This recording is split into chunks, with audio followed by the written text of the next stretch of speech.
Hey guys and girls, hope you all having a great week. So this video is the latest installment in my Story So Far series and will focus on the main events, world and characters in Deus Ex Human Revolution. Human Revolution is actually the third game in the Deus Ex franchise, set 25 years before the events of the first game and 45 years before the events of the second. And for those of you that might not know, it acts as a prequel to the events of Mankind Divided, set for release on the 23rd of August. So for those of you wanting to play the newest game from Icarus Montreal, this video is designed to get you ready. Now, before I delve into the events of the main story, let's begin by explaining a bit about the world of Deus Ex and the main groups that you need to know. Deus Ex Human Revolution is set in the year 2027, in a world where multinational corporations have grown in power beyond the control of national governments. Humanity is experiencing an age of unprecedented evolution as the line between man and machine becomes increasingly blurred. Mechanical augmentations have become more popular and widespread, giving human beings superhuman abilities from enhanced strength to speed, intellect or charisma. Deus Ex Human Revolution deals with the ethics of transhumanism and raises the question of whether humanity's reach has exceeded its grasp. Despite the apparent benefits that augmentations could bring, there is a widespread belief that such technology and power could be abused. Consequently, a social rift has emerged between augmented and non-augmented humans. While Human Revolution starts to touch upon this divide, we do know that it will be explored in a lot more detail in Mankind Divided and provide the backdrop for much of the game. In Human Revolution, this social divide has led to the formation of two main political factions.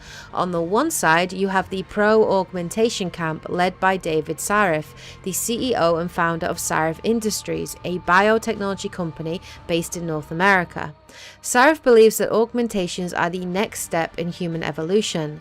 While he is undeniably a shrewd businessman, at heart he is an idealist, believing in the good that augmentations can bring, particularly in their ability to remove any weaknesses and terminal diseases that the human race currently suffer from. It is clear that Sarif wants to use augmentations for the good of humanity, but those mistrustful of his motives accuse Sarif of using the technology to develop super soldiers and make a fortune by selling contracts to military organizations. Such accusations often come from the anti-augmentation camp. Prominent persons advocating against the use of augmentations in humans includes William Taggart, the head of the Humanity Front, and Ezekiel Sanders, the head of Purity First, a right-wing extremist group. While these two individuals have personal reasons for denouncing augmentations, many people felt that augmentations would usurp the social order, as the mechanical augmented can accomplish more than regular people, eliminating the need for natural skill or talent. Though Humanity Front is supposed to be a political organization, it does contain more radical elements, including violent protests and sometimes acts of terrorism.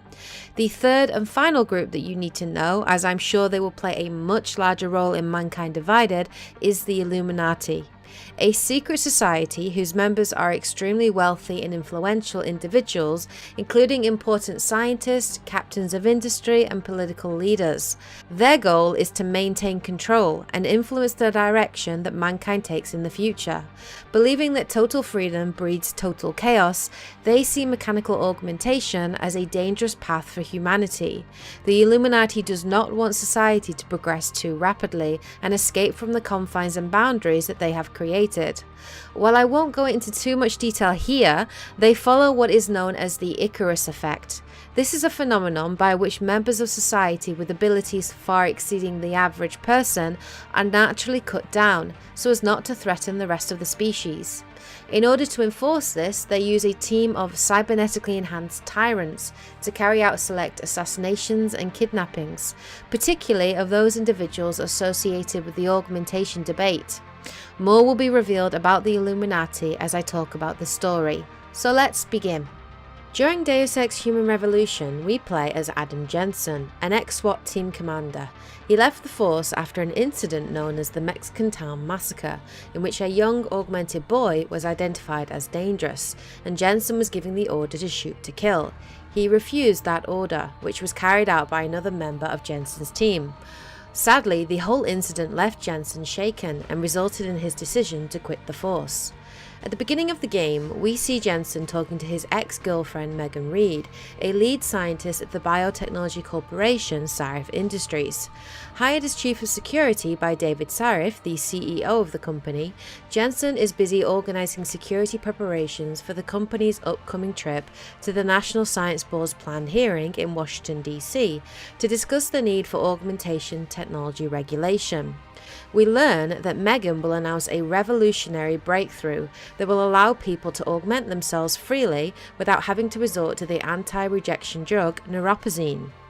This will make augmentation easier and more affordable, as currently only the wealthy can afford neuropozyne, and without it, augmentation can prove extremely painful and potentially life-threatening. When talking about the breakthrough, it is clear that Megan is extremely nervous and uncomfortable when discussing the source of said discovery, and she deflects all of Adam's questions as she gives him a tour of the facility. During a meeting between Adam and David Sarif to go over security plans, the company is suddenly attacked by a group of heavily armed soldiers led by 3 heavily augmented mercenaries. Jensen fights his way through them, determined to rescue his ex-girlfriend. However, as he tries to rescue her, he is caught by the mercenary leader Jaron Namir, brutally beaten, shot in the head and left for dead. The attackers set fire to the facility, burning most of the victims to make them unrecognizable and destroying the new breakthrough research in the process. Jensen's wounds are fatal.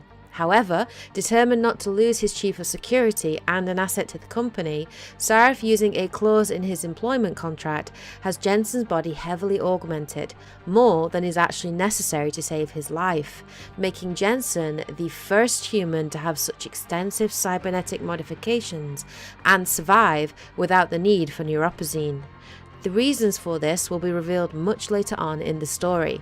After a time skip of about 6 months, we see a fully augmented Adam Jensen return to work and face many of his co-workers, who are still reeling from the attack, including a sarcastic, wisecracking and cynical but brilliant hacker called Frank Pritchard and a kind-hearted ace pilot called Malik.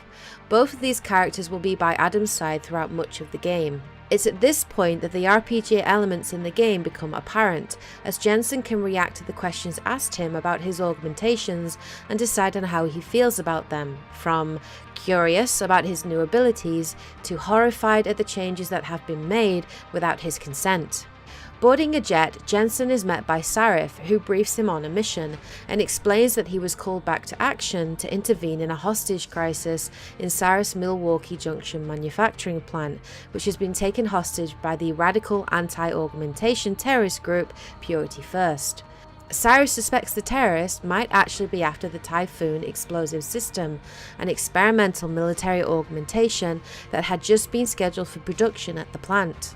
Cyrus' suspicions are confirmed when Adam encounters an augmented hacker in a Purity First uniform trying to steal the Typhoon. A very strange occurrence, as Purity First are a pro-human, anti-augmentation terrorist group. Upon being found, the hacker shoots himself in the head while pleading for help, as if doing this against his will. After recovering the Typhoon technology, Jensen sneaks his way through the factory, taking out guards along the way, and confronts the Purity First leader, Seek Sanders, who is holding the factory manager Josie Thorpe at gunpoint. Using his Cassie module augmentation, which allows him to see personality information of those he converses with, Jensen confronts Sanders about the augmented hacker, who he denies any knowledge of. Jensen surmises and convinces Sanders that he has been played and that Purity First is being manipulated by a third party. Realizing that Jensen is not the enemy, he lets Josie go. At this point, you have a choice: let Sanders go or take him down. I ultimately decided to let him go. After the hostage crisis is resolved, Jensen returns to Sarif HQ, where Sarif tells him that the official police reports have been doctored and don't mention any augmentation on the hacker, indicating a cover-up. Sarif sends Adam to the Detroit Police Department morgue to investigate the corpse himself and retrieve the hacker's neural hub. Evidence scattered in the police department reveals that both the Milwaukee incident and the Sarif Industries attack had crucial pieces of evidence covered up by the government official Joseph Mandalay, who it turns out is a member of the Illuminati.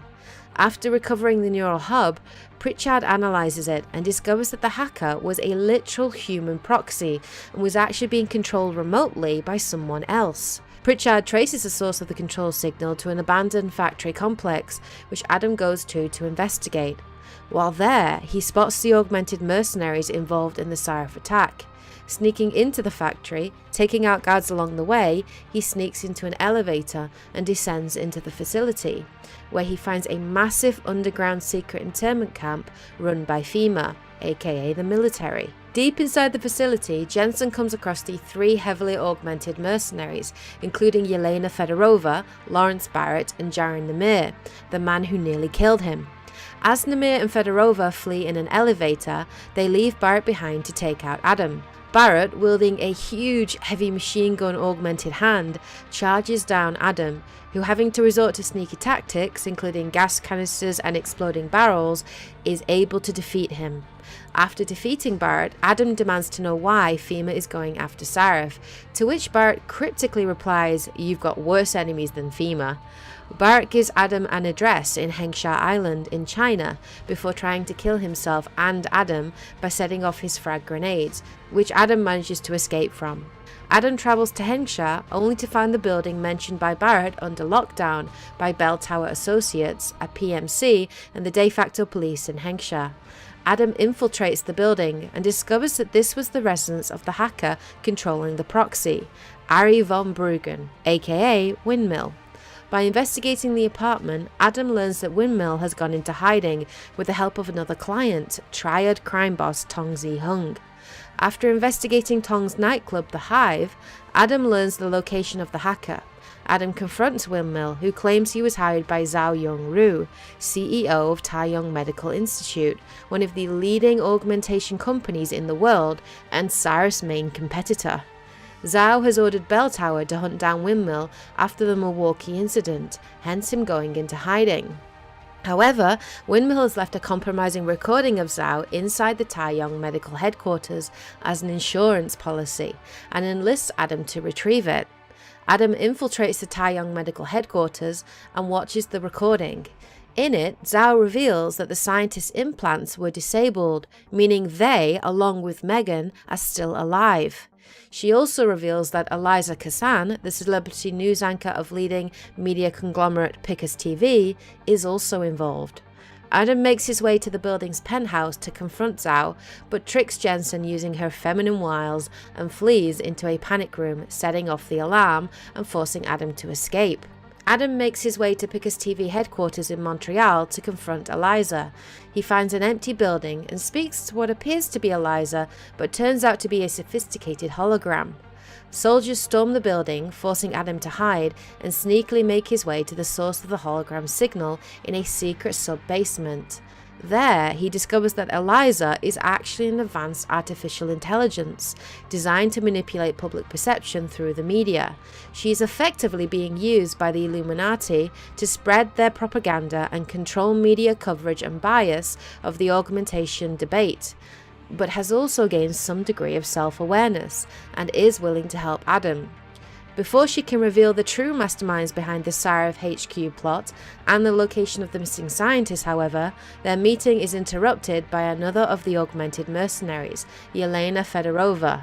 This boss fight was much more challenging, and after using a combination of EMP grenades and the heavy machine gun, Adam finally defeats Fedorova, and Eliza informs Adam that the scientist's implants were removed by Dr. Isaias Sandoval, the aide of William Taggart, leader of the peaceful anti-augmentation organization Humanity Front, giving our main protagonist a much-needed lead to follow.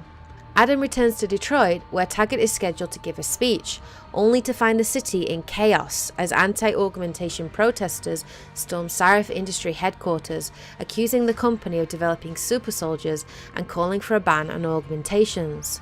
Sarif, meeting Jensen at his apartment, informs him that everything that has happened so far is consistent with the actions of the Illuminati, who have been pulling the strings in the background this whole time.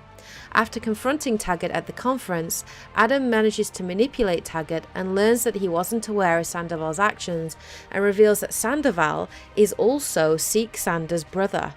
Taggart directs Adam to Sandoval's apartment, where he finds a secret bunker filled with Purity First members, proving his allegiance to the terrorist group. Adam confronts Sandoval, who reveals that he couldn't remove the tracking implants and thus simply changed their frequency to one where receivers wouldn't know where to look. Sandoval then attempts to commit suicide, though Adam is able to talk him down. Pritchard manages to track one of the implants belonging to Cyrus scientist Vasily Sevchenko to Hengsha. Nearing his arrival to the island, however, Adam's aircraft is shot down by Bell Tower, leading to a massive ambush, sadly resulting in the death of the craft's pilot, Faridar Malik. Adam discovers that Bell Tower is on a manhunt for him, and that augmentation users all over the world are being advised to have their biochips replaced due to a defect. After having his augmentations glitching on him on several occasions, Adam decides it's best to get this biochip implanted. Jensen then tracks a signal to the hideout of the Harvesters, a gang known for kidnapping augmented people and extracting their augmentations. Adam finds Tong Si-hung wearing Sevchenko's arm, who states that Sevchenko's corpse was sold to the gang by Bell Tower. Not having any love for Bell Tower himself, Tong directs Adam to one of Bell Tower's ships and gives him a bomb to plant as a distraction. When Adam detonates the bomb, barely escaping it and surviving it himself, he notices that the distraction also allowed Tong's son to escape Hengsha. Adam then stows away in a high-tech hibernation pod and goes off the grid. When Adam wakes up, he finds that he is in the Omega Ranch, a biotech research complex in Singapore. Adam infiltrates the facility and contacts 3 of Cyrus' scientists in order to stage a distraction, allowing him to access a secure part of the complex where Megan is held. Adam also uploads a virus designed by Sevchenko to disable the facility's security to allow the scientists to escape. Once Adam makes his way to the secure sector, he encounters Zhao again. He confronts her with knowledge gained from the scientists that the Illuminati are creating a kill switch for all augmented people worldwide, so they won't challenge their rule. Zhao acknowledges this and uses a remote control to disable Adam's augmentations. It turns out that the biochip installed is actually a trap, allowing her to control and disable all augmented people containing said chip. Now left vulnerable, with all his enhancements disabled, Zhao dispatches Namir to kill Adam. After a difficult fight, finally defeating Namir, Adam finds Megan. Accusing her of lying to him and working with the Illuminati, she defends herself profusely, arguing that the kidnapping was genuine. She reveals that the facility is owned by Hugh Darrow, the billionaire Nobel Prize winner, father of augmentation technology. Darrow is currently involved with Panchaea, a massive geoengineering facility in the Arctic Ocean designed to stop global warming via iron seeding. She also reveals that the basis of her revolutionary discovery is actually Adam's DNA, which she has gathered without his consent. To explain this to you, at a very young age, Adam Jensen was one of a group of infants subjected to experimental genetic therapy treatments by White Helix Labs, a subsidiary of VersaLife, the manufacturer of neuropozyne. All of the children, aside from Jensen, died as a result of the treatments. These experiments left Adam with a unique genetic code that allowed him to become fully augmented without the need for neuropozyne, and thus Jensen unknowingly carried the secret of universal augmentation in his DNA, making him extremely valuable. David Sarif, having run a secret background check on Adam, was aware of this, and this is one of the reasons he hired Adam as chief of security, and why he spent so much money on Adam to ensure that he didn't die at the beginning of the game. Okay, so let's get back to the story. At that moment, while giving a press conference from Panchaea, Darrow activates a signal that causes everyone who got the biochip upgrade to become violently insane. Thankfully, Megan uses a device to isolate Adam from the signal, protecting him. After helping the scientists to escape, Adam climbs into a Leo shuttle and travels to Panchaea, determined to confront Darrow and stop the broadcast signal sending augmented people crazy. Infiltrating the base and confronting Darrow, the father of augmentation, explains that he invented the technology to help the less fortunate, but is disgusted that it has since become just another means for the powerful to control said less fortunate, especially given the Illuminati's plans to use it as a kill switch for mankind, as well as potentially causing humanity to lose its moral center. Darrow explains that he used the insanity-inducing signal as an attempt to get the technology permanently banned. Adam manages to convince Darrow of the error of his ways, who gives him the broadcast codes and the ability to shut the signal down. As Jensen makes his way to the core of the facility to shut down the signal, on the way he encounters Sarif and Taggart, who had both been invited to the conference, who each propose a course of action for Adam. At the core of the facility, Adam once again encounters Zhao, who merges with the Hyron project, a huge bioelectronic quantum supercomputer. After destroying the project and killing Zhao, Adam makes his way to the broadcast center, where he is contacted by Eliza. Eliza explains to him the various options he can take. He can broadcast Darrow's confession about augmentation and the Illuminati, thus ensuring that augmentation is permanently banned. He can blame the Humanity Front for the attack, thus ensuring that augmentation is developed further, which was Sarif's proposal. He can blame the event on tainted augmentation anti-rejection drugs, thus ensuring tight regulation on augmentations, a proposal put forward by Taggart. Or he can set the entire facility to self-destruct, killing everyone present and letting humanity decide for itself. I ultimately decided to reveal the truth about the Illuminati, who I saw as the bigger threat, trusting that the human race would realize that they were being manipulated. However, from what we know from interviews with the developers of Mankind Divided, there is no canon choice here, and instead, the decision that Jensen makes will be merged into all three choices, as the events of Panchaea become lost in legend. The state of the world at the outside of Mankind Divided is a world where the divisions between augmented and non-augmented people have worsened. Big companies like Sarif Industries have gone bust as a result of the backlash received against augmentation technology, and augmented people find themselves segregated and persecuted in a kind of mechanical apartheid, leading to the formation of pro-augmentation terrorist groups. The world seems in a pretty messed up state, which I am definitely looking forward to exploring in more detail. So there you have it, that is the full story of Deus Ex Human Revolution. I tried to keep it as short and concise as possible, though it was difficult with all of the twists in the story and the political intrigue. I will also be uploading a full cinematic story video following this one, for those of you that would like to watch the story for yourselves. Anyway, thanks for tuning in. Hope you guys found this video helpful. As always, I would appreciate any support that you can give, whether in the form of a comment, a like, or a subscribe. All that's left to say, guys, is thanks for your continued support. Take care, everyone, and as always, happy gaming. Yeah.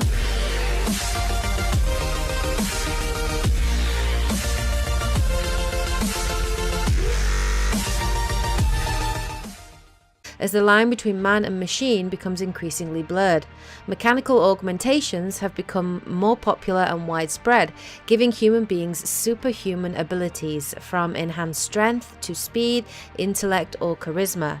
Deus Ex Human Revolution deals with the ethics of transhumanism and raises the question of whether humanity's reach has exceeded its grasp. Despite the apparent benefits that augmentations could bring, there is a widespread belief that such technology and power could be abused. Consequently, a social rift has emerged between augmented and non-augmented humans. While Human Revolution starts to touch upon this divide, we do know that it will be explored in a lot more detail in Mankind Divided and provide the backdrop for much of the game. In Human Revolution, this social divide has led to the formation of two main political factions. On the one side, you have the pro-augmentation camp led by David Sarif, the CEO and founder of Sarif Industries, a biotechnology company based in North America. Sarif believes that augmentations are the next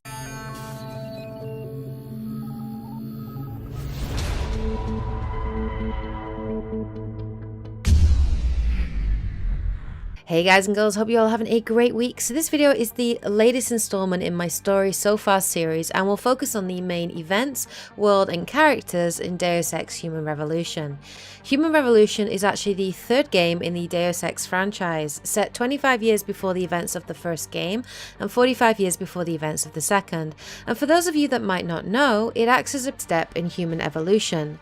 While he is undeniably a shrewd businessman, at heart he is an idealist, believing believing in the good that augmentations can bring, particularly in their ability to remove any weaknesses and terminal diseases that the human race currently suffer from. It is clear that Sarif wants to use augmentations for the good of humanity, but those mistrustful of his motives accuse Sarif of using the technology to develop super soldiers and make a fortune by selling contracts to military organizations.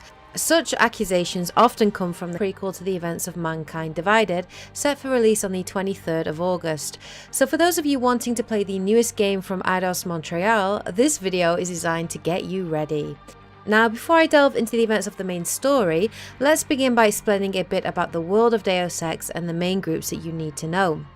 Deus Ex Human Revolution is set in the year 2027, in a world where multinational corporations have grown in power beyond the control of national governments. Humanity is experiencing an age of unprecedented evolution,